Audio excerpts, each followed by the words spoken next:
Welcome to 101. I'm Greg Bassey, your host from the Salisbury Independent newspaper. It's a big day here at PAC 14. We've got the superintendent in the house, Dr. Micah Stauffer. Welcome, sir. Thank you so much. Thanks for having me. So you are the man right now this time of year, all times of year. We're wrapping up the school year. How was the year? I think so far it's been a good year. We've had some challenges, like you would expect with a large school district, but I feel like we've pulled together as a team. We've accomplished a number of things our students are achieving, and we're excited about this time of year. There's a lot going on. Well, today was a big day. You guys dedicated the new Beaver Run Elementary School. Tell me about that. Yes, it was. It was a wonderful event. It's been a long time coming. I know that the Beaver Run community is so excited. It's a beautiful, beautiful building, and we're extremely excited about the facility there that our students can learn in.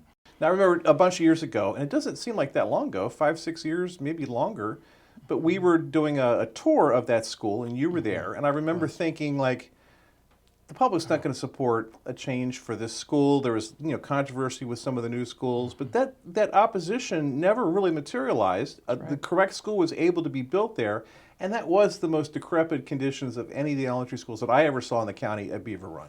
Well, that school was the school that I attended as a child and went to that elementary school. And you grew up right across the street. I did. Grew up right across the street on Havasu Drive. So that school hadn't changed when the time was that we went through it. So we're excited to be able to bring that beautiful building and really the entire property and what it means for that community. I think is going to be outstanding.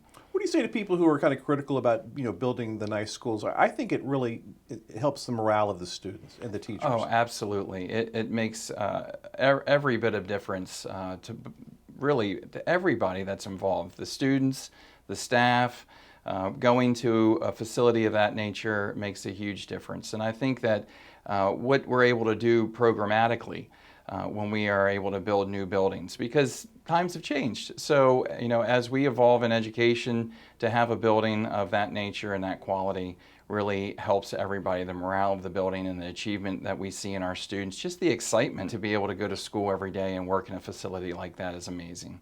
And another facility that was beaten down for years was the Mordala Middle and High School, and that's being renovated. It is, and it is. If you drive by there, you'll see all the renovations. We have over 20 portable classrooms that are in front of the building where we're staging our students as they're transitioning in and out as specific wings are being renovated and remodeled. We're adding an addition onto that building as well, and you can see that coming up almost above the original structure. And in Wicomico County, we have over 24 facilities. So when we're able to complete a project every 4 to 5 years, it really makes a difference for that community. So it's the faster that we can complete that cycle and get to the next building, the greater that the impact is on our community. You have kind of an aggressive budget for next year. It's been approved by the board. It's been presented to the county. County executive even added on to that budget, made that process a lot easier, it seems like, so far. Tell us about what the budget and the spending outlook look like. So we have been receiving, blueprint funding starting this year.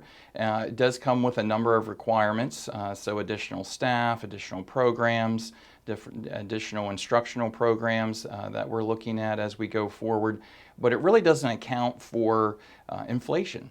And we've gone through record inflation over the last couple of years. We also know that we're looking hard at school safety.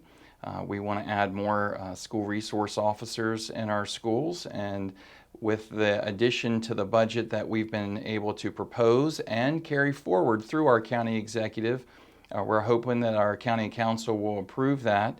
That'll help enable us to be able to continue doing the great things that we're doing, not have to reduce any of that, and at the same time be able to add additional safety measures and school resource officers into our buildings. When I think about what school administrators went through, superintendents, administrators, when you and I were going to school, security wasn't really talked about. But how much of your time now is spent on security issues? I think school climate is our number one priority. School safety and school climate is what we say is the pinnacle of what we do each and every day, because we know if we can have that learning environment safe for our students, inviting for our students, then student achievement is automatically going to increase just from taking those measures. And you see the news all around the nation, and we know the things that are going on We are being proactive here in Wicomico County to make sure that we have all of the security measures in place, that we need to have a positive school climate, and we're looking to add to that each and every year, whether it be through additional school resource officers, additional fencing around our properties, the fob entry system, the buzzing in of visitors, and making sure that access to our schools is very controlled, upgrading our camera systems. We have campus patrol in our secondary schools, which work right alongside of the school resource officer, and they have that communication through a walkie-talkie, and they can patrol the exterior of the building as well as the interior hallways, making sure our students are in class and where they need to be. So we're taking a lot of steps to be able to improve the climate within our schools and improve the school safety. You mentioned the spending dictates from the Maryland Blue Ribbon program, which was Dr. Kerwin, Britt Kerwin, who's a mentor of mine at University of Maryland College Park, who was the chairman of that committee. But all people seem to talk about is it's going to require more spending on the local and state level. What are we going to get for this spending? How's it going to improve our students? Well, it really is an entire system-wide approach. And I think that's important to understand. When you look at Blueprint, it starts with our youngest learners. And when they did all the research, in other countries and states that were succeeding, they noticed that they had really strong early childhood education programs. So expanding pre-K and getting students in at earlier ages into our school system, being able to provide that structure and that good instruction to get them off on a good foundation is key. And on the other side, the college and career readiness. We know that CTE is a huge component of success in what we're already doing, and Blueprint helps us to be able to continue to look at that and expand that and offer more things to our students, get more students involved in those types of programs, be able to offer more dual enrollment opportunities so our students are being able to go to college when they're in high school. Also, Blueprint helps us to be able to recruit and retain teachers with competitive salaries. When you look at the amount of education that a teacher has to have in order to be certified to teach in our classrooms, it's a tremendous amount of education. And Blueprint just puts us teachers and educators on a level playing field with other professions that have similar education requirements. So those are the types of things that Blueprint's helping with. And another pillar of Blueprint is the fact that we're able to help ensure success for all students, looking at special education needs because those are continuing to expand. We have a lot of English language learners in our county. Over 10% of our population are learning English as a second language. So in the past, we've not really had funding to be able to support the needs that we're seeing in our school system, and Blueprint's bringing that to fruition and helping us to be able to accomplish those goals. I'm glad you mentioned CTE because I think a lot of superintendents don't maybe get CTE, but having been the principal at Parkside, you were around CTE all the time, and I know I'm probably more intrigued by what I see going on in CTE than I do in the college-bound classes. True. It's no secret. I feel and believe strongly that we have one of the best CTE programs in the entire state of Maryland, unmatched. And we know that it's working for our students. When you look at our graduation rate for CTE students that are involved in those programs, it's 98%. When you look at our overall graduation rate of all other students, total students, it's 85%. And it's not because it's easy, it's because they're engaged. Right. They're engaged in something that they're passionate about and they love doing. They're able to choose those programs. We go through an exploratory program in their first year where they pick 4 different programs that they think they may be interested in, and then they're able to spend time in each of those programs and then ultimately choose the program that's the best fit for them. And then they spend the next 2.5 years studying just that program. And by the time they get towards the end of that program, they're out in the workforce learning from trades and industry, working alongside of the professionals that are out there in those industries and really learning about their career all while they're in high school. One question people ask me, like, when are you going to do a story on how test results are now versus pre-pandemic? What was the effect of the remote teaching on learning for kids? Have you guys looked at that yet? We have. We look at data all the time to help inform us of what our needs are, where our instructional focus needs to be as we go forward. We're always trying to be, forward-looking as we make those types of decisions. And I think it's important to understand that COVID had a huge impact on education, as it did not only here in Wicomico, but across the nation, and really across many different types of organizations and career fields as well. So we certainly took a dip. Our student performance did take a dip during that time, and we're seeing it bounce back though, and we're excited about some of the things that we're doing to be able to meet the needs of our students. I think Blueprint has been very timely to be able to help tremendously with that. We're doing a ton of after-school programs, summer programs, helping our students to catch up to where we think the performance was prior to COVID, and then really our goal was to keep going and continue that program. You were in the news recently for something that seems like a big waste of time to me, but there was the dispute up in Kent Island at the school with Parkside High School. Right. Kent Island has a reputation for some issues up there with the crowds. You and the Queen Anne's County Superintendent have worked an agreement. Tell me what happened and what's going forward. So what was reported back to us back in late February, there was a basketball game, a boys basketball game between Parkside High School and Kent Island High School. And that game did not go well. It was reported back to us from our students and our coaches and our fans that there were some racial slurs that were used towards our players, and that there were a number of derogatory statements and other things that were alleged to have happened from that time. Queen Anne's County had a different picture. They were not able to corroborate any of those types of things from who they talked with. Let me say, because you won't say it, but they were like, we don't know what you're talking about. More or less, more or less, they did, and they said, look, we're not able to substantiate any of those statements. We're not finding any of those types of reports back to us. Obviously, we're going to support our students and we're going to support our community, and we felt like, look, this is what's been reported to us, and we need to take appropriate steps in the future to be proactive so that we're not going to tolerate these types of actions against our students. And we did. We took a strong stance. We were able to continue those conversations with Queen Anne's County Public School System and ultimately work out an agreement with them moving forward so that we could make sure that our students were safe and that they were protected from those types of that type of behavior or actions in the future.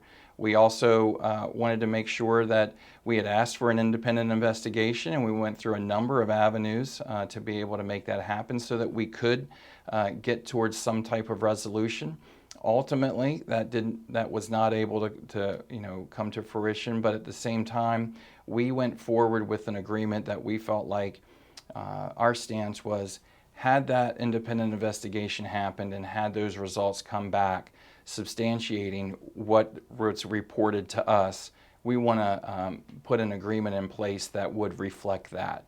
And that's what we've done moving forward. So we're excited to be able to do that. And I think these, ultimately that agreement is a good reflection tool for us as well as a county so that we can have additional training with our staff and our coaches.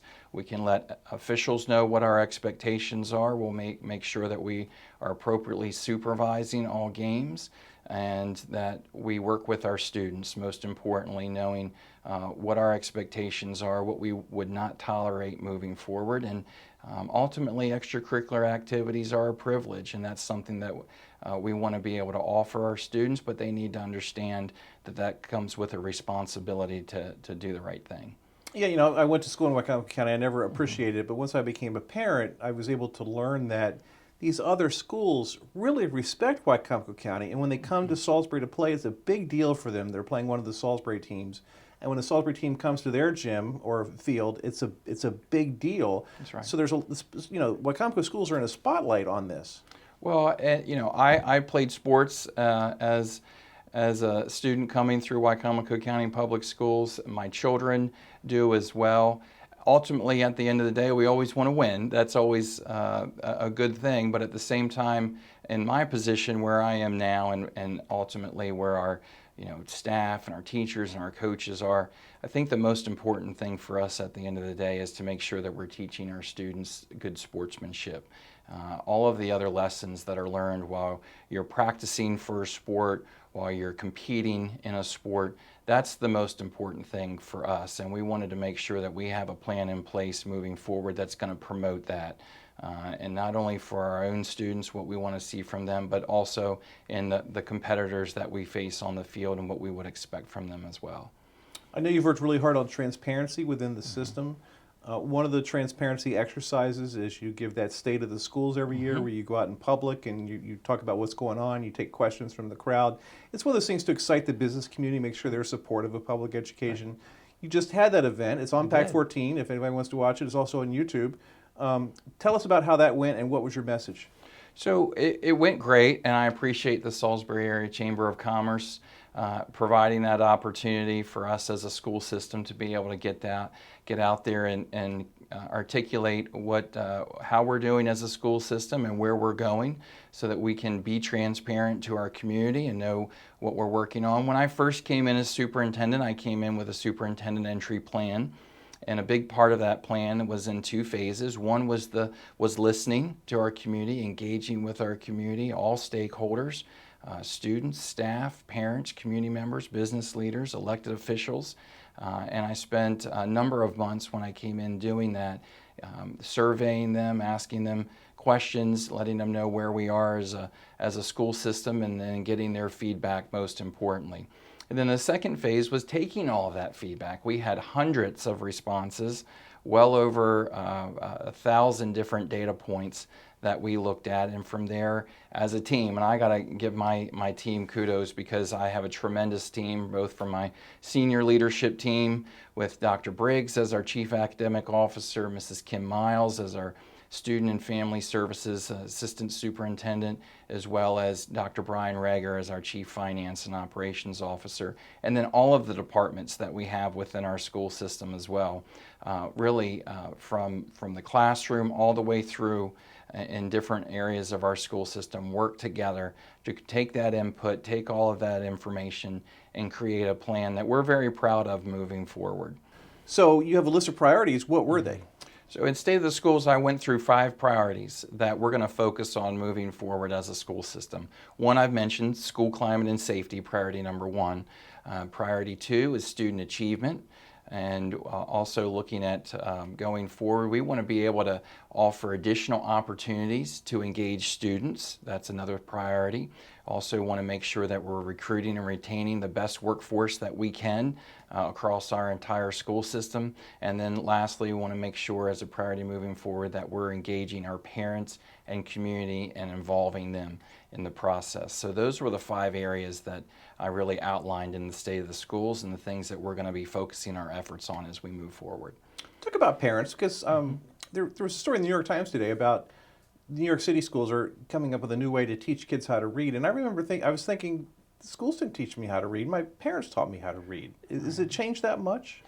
I don't think so. In some pockets, I think it has changed. And I think one thing that has changed, and I talked about this in the State of the Schools as well, we have a lot of challenges in 2023 that we didn't, in 1983 or whatever it is as you want to look back. But the challenges now that we have in our area really would be, 1, poverty. We have a very much higher rate of poverty. And not only poverty, because before we measured poverty with one level. There was one line. You were either above the poverty line or below the poverty line, and that was what we call free and reduced meals count, and that was what our funding was in partly based on, not only enrollment, but our free and reduced meals count. But moving forward, the state's looking at it in a little bit different way. It's now called Neighborhood Poverty Index, where if you're below that poverty line, there are various tiers of poverty. And I think that's something important for our community to understand, that we not only have a substantial amount of poverty in Wicomico County, but we have very high tiers of poverty, where 70% of our households in Wicomico County are what they call a Tier 4 or Tier 5 poverty rate. And that means neighborhood poverty. If you look at it, it's not just about the level of poverty that you're at, but it's also that you live in a home where there is poverty all around you in that neighborhood. And because when you have a high neighborhood poverty rate, it speaks highly of that correlation between how students do, what they're seeing at very young ages, violence, the supports that they're receiving from the community as a whole are greatly diminished. And that all transfers into our school system when they come in as our youngest learners at the ages of 3 or 4. So I think that's one barrier that we really need to understand in looking at Wicomico County as a whole. Another barrier that we've looked at is the community resources. Because if you think about a number of years ago, we had a lot of layers of community agencies outside of the school system that we really no longer have. If you look at, the Holly Center, Chesapeake Youth Center, Eastern Shore Psychological, Dover Behavioral Health, Maple Shade. That's just looking at special education. A lot of those agencies are either no longer there, or they've really diminished the level of support that they can offer. And because of that, all of the responsibility of that needed support has pushed into the schools. And that's what we're seeing over a long period of time, that we're trying to meet so many more needs now than we were a number of years ago, right within our school system and within our classroom. And it has a big impact on school climate. You talk about engagement and getting the students engaged. The middle school is very problematic, the 6th, 7th, 8th graders. My son, when he was student teaching, loved the little kids, loved the big kids, could not stand the middle schoolers. But I went to Y Middle, Y Junior, and I remember thinking, compared to Y High, there was lots of after-school stuff to do at Y High. There was always things for us to participate in, either athletically or through clubs. But there wasn't really anything at Y Junior. When the bus pulled up at 3:30, that place shut down. But you've added an intramural sports program. We have. That was another thing that really the data pointed to very significantly, that we saw what our office referrals were for behavior at the elementary level. We saw what our office referrals were for behavior at the high school level. And then we saw this big curve at those ages, 6th, 7th, and 8th, specifically 5th through 9th. Those years of adolescence. And for a long time, I think in education, we've always considered middle school as that barren land between elementary and high school, and we just got to get them through that time. But I think it's time that we look at it in a different way. We're excited about adding some programs. If we know that sports work well at the high school level to engage our students there, then it only makes sense that if we're looking to try to engage and connect students more at the middle school level, let's see what we can do to add some of those types of programs in our middle schools. CTE, we know that CTE is working so well at the high school level. Is there something that we can transfer in maybe a smaller scale, but those types of learning activities, what can we do at the middle school level to engage our students? Fine arts is another big one. Right. We have a tremendous fine arts program in our schools, really throughout our school system. But if we know that that's working for students and we know that's something that they're passionate about and they love doing, what can we add to across all of our grade levels, but specifically at the middle school level, what can we do to engage our students more? So we're excited about our middle school sports program specifically. We're looking to really revamp that, make that something that's going to engage a lot more students. We're committed to doing that, and in fact, with our Board of Education, with their support, what we've done starting next year, we're going to waive all participation fees in all sports programs, whether it's at the middle school level or the high school level. All of our band and chorus programs, we're going to waive all fees there. We want students to engage in those programs, and we're committed to doing that, and we don't want any barriers to be present that would prohibit our students from doing that. So that's why we were committed to doing that, to get as many students involved and connected to school. Because if they don't always go to school, looking to go into that specific math class or or English class or whatever it may be. A number of our students do, but many times they're going to school to participate in one of those other programs. So we feel like, what are some things that we can do to really beef up those other extracurricular programs to connect students to school, connect them to adults in our school buildings, and we believe strongly that if we do that, that student achievement is going to automatically increase as a result. June 30, July 1, you will celebrate 1 year as superintendent. Mm-hmm. Is it what you thought it was going to be?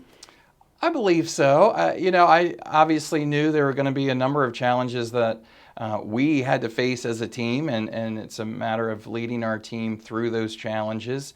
With my experiences that I've been able to have throughout the school system, whether it's as an administrator or principal in various schools, or at the central office level as a director of secondary education, or even on the operations side, learning all of the different departments in that area.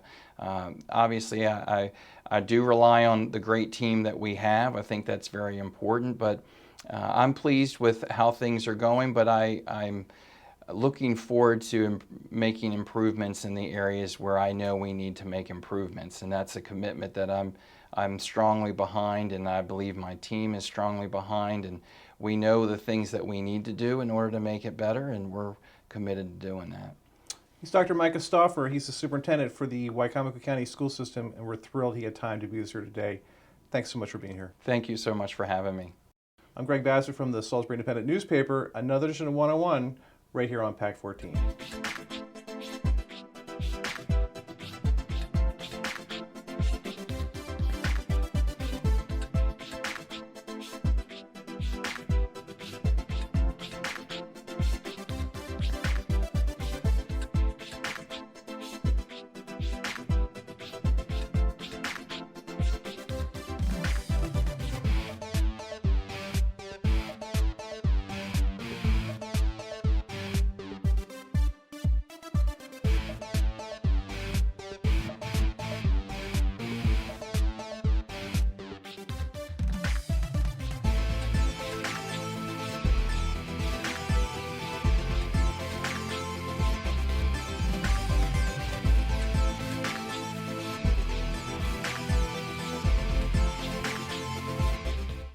First Shore Federal is proud to support PAC 14 and one-on-one. We'd encourage every business to support PAC 14 and pick a program and support it, and let's make a difference.